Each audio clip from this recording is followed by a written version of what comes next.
Welcome to PC Error Detective. In today's video, I'll show you how to copy a meeting link in Microsoft Teams, step by step. If you find this guide helpful, don't forget to subscribe to the channel for more troubleshooting tips and tutorials. Let's get started. Step 1. Open Microsoft Teams on your computer or browser. Step 2. Navigate to the Calendar tab from the menu on the left-hand side. Step 3. Click on New Meeting at the top of the screen. Step 4. In the title field, enter a name for your meeting that best describes its purpose. Step 5. Add participants to your meeting by typing their name, email address, or phone number into the designated field. You can also set the start and end times for the meeting, or choose the all-day option if it applies.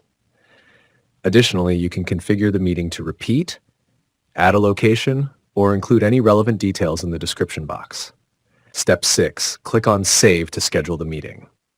Step 7. Once your meeting is scheduled, open it from your calendar.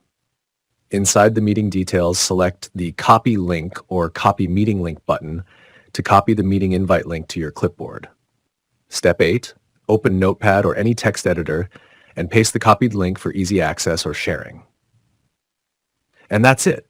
You've successfully created and copied a meeting link in Microsoft Teams. Thanks for watching.